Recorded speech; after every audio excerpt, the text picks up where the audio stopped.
Okay. Hi, magandang hapon. As you can see, nagagloves ako ngayon. May inano pa ako dito. Ano ba yun? May drop off lang ako kasi yung isang item na binili ko through Shopee is not what is described. So hindi siya kasya sa mismong helmet ko na isa. Kaya gagawin ko na lang, or nag-request na lang ako ng refund. Meron namang kagag return label.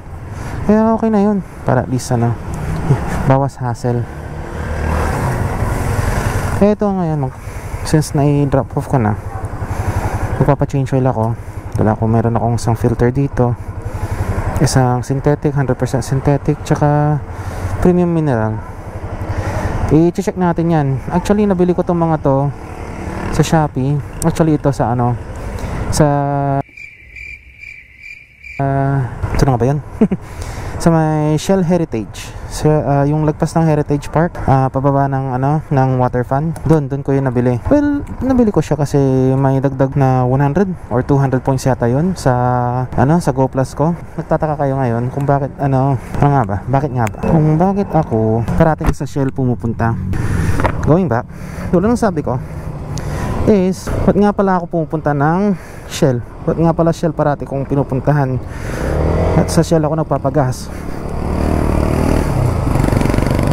Kasi nga, number one is dahil sa Shell V-Power gasoline. So nung time na hindi ako decided kung talagang gagamitin ko na gas para kay Saitama, maambon na.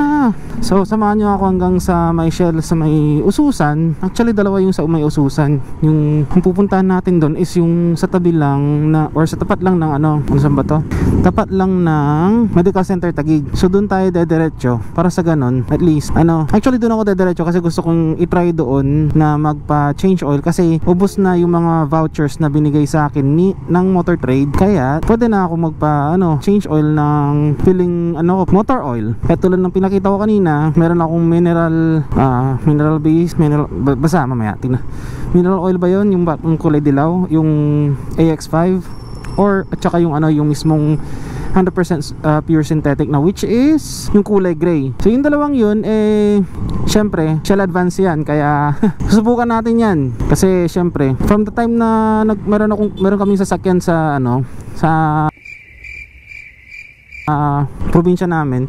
Actually meron kaming jeep. Nagkaroon kami ng dalawang jeep tsaka dalawang minibus. Kaya alam ko yung kinahibahan ng mga yan, either Shell, Caltex, or Petron. Yung big three na yan, dyan parati nagsisipunta or dinadala yung mismong mga sasakyan namin para sa change oil. Kasi syempre dapat tiwala ka sa kumukumpuni ng sasakyan mo. Kaya sa akin, mas pipiliin ko ang Shell kasi sa totoo lang, based on experience na rin, kasi yung mga attendant sa Shell talagang knowledgeable and well trained sila. Para sa akin lang ewan ko lang sa inyo kasi syempre hindi naman lahat pare-parehas ng experience sa mga bagay-bagay Kahit kung ako, sasabihin ko lang na yung mga yan na i-recommend ko ang Shell. Tapos may sinabi kayong something na hindi kaaya-aya, well, naintindihan ko naman yun. Hindi naman kasi lahat tayo nakaka-experience ng magandang outcome or output sa mga iba't ibang kumpanya. Kaya basta ito, hindi naman to advertise. Trip ko lang talaga magpa change oil kasi syempre tiwala ako sa Shell Kahit kung papagas, papa-oil, ito ang bet ko talaga. Kaya ngayon pupunta ako doon para sa ganun papapalitan natin yung oil niya kasi bukas meron tayong lakad papuntang Malolos, Bulacan. Okay? So, since medyo malayo-malayo pa, kitain ko na lang kayo doon sa Shell, ha? Later! So, dyan traffic lang talaga dito sa may Cayetano Boulevard, also known as mga bato ulit. Basta mabigyan na lang ako ng screenshot kasi alam ko Cayetano Boulevard or Avenue at ito yun yung bagong pangalan niya. Mga yung pangalan nito dati. Basta nakalimutan ko na.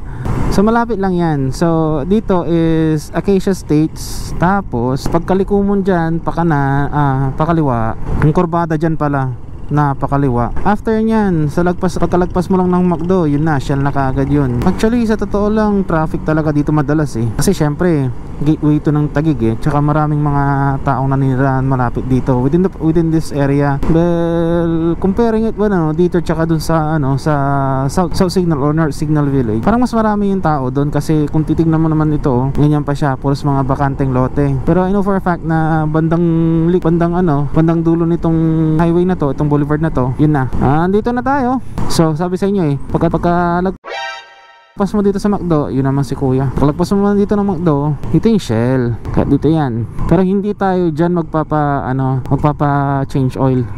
Dito, Shell Advance. Shell Advance pang motor.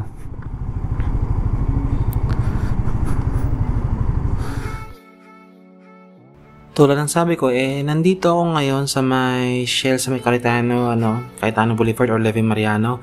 So, as you can see, malapit lang siya sa Medical Center Taguig or Taguig City Medical Center.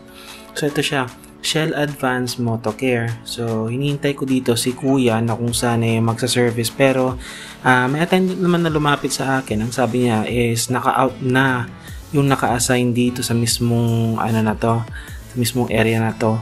Ngayon, nagdadalawang isip ako na baka mamaya kailangan akong bumalik ng linggo kaya Lunes para sa ganon may tuloy yung change oil. Pero yun nga, tulad ng sabi ko nga rin, makipag-negosasyon ako dito sa kuyang attendant na to. Hindi ko lang nakita yung pangalan niya, pero maraming salamat sa kanya, nakipag-ugnayan dun kay master na magtatrabaho ng mismong motor ko. Pero sa ngayon, may ginagawa pa siya nito nun. Kaya ako mismo, naggantay na lang ako.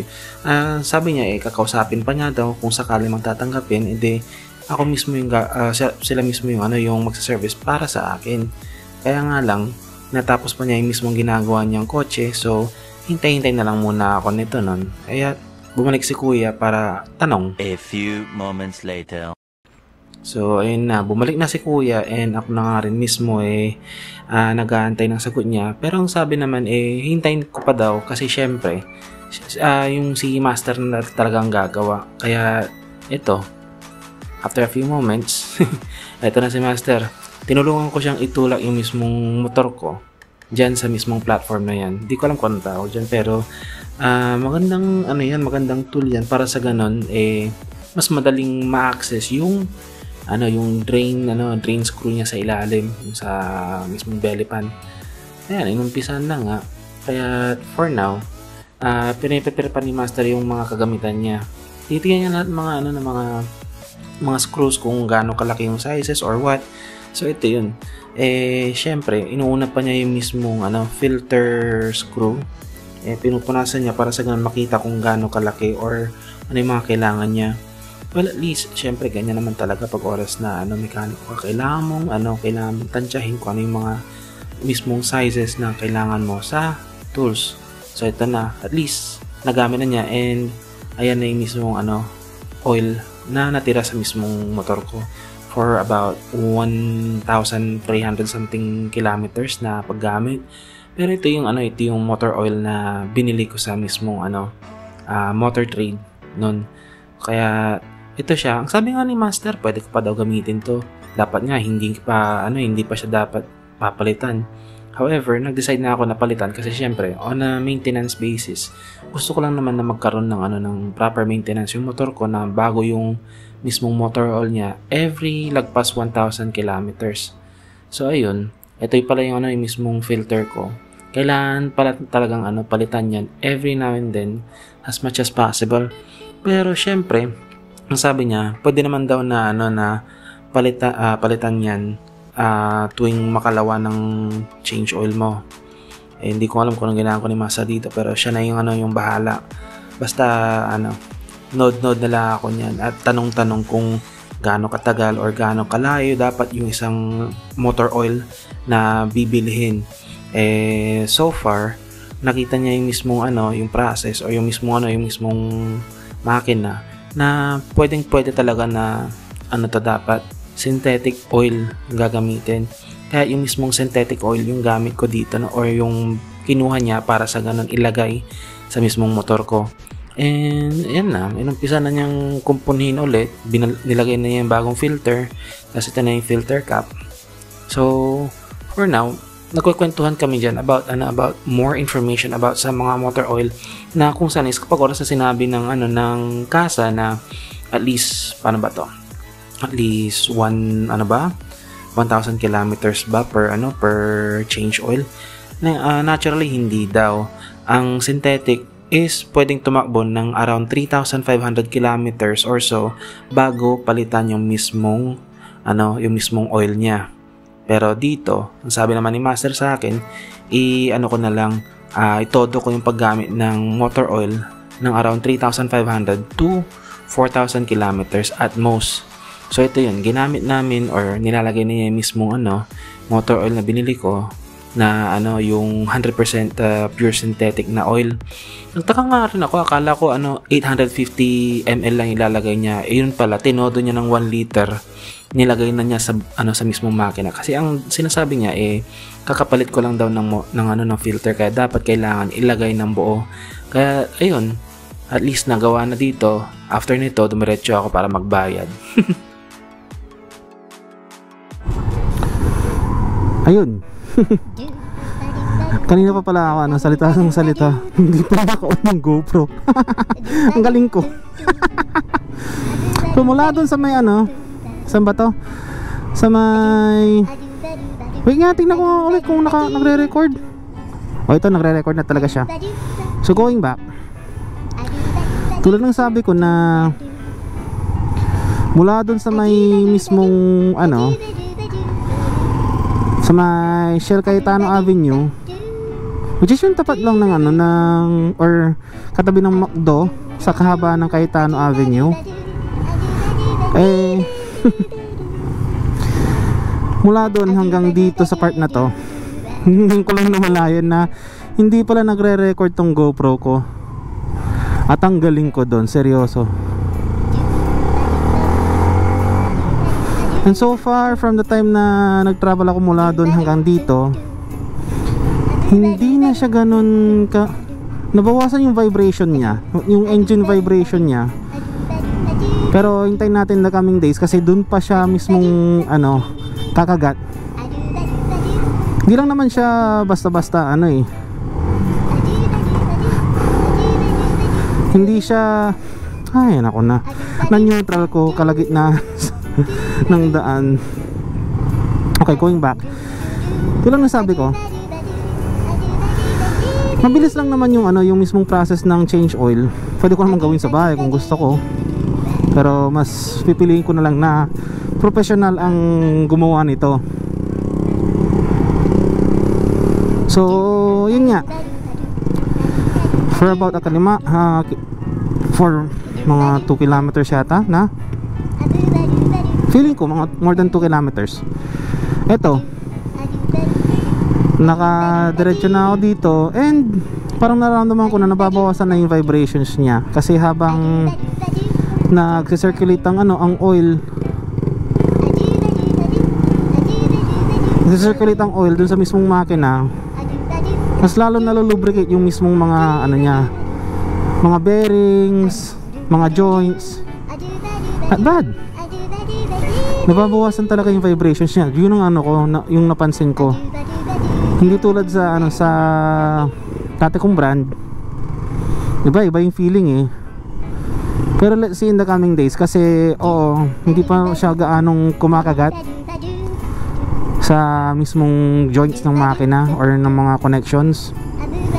Kaya let's see kung sakali mang mas lalong mag-improve or paramdaman natin na mas gumanda yung mismong yung pakiramdam ng pag-drive ng gamit Shell Advance.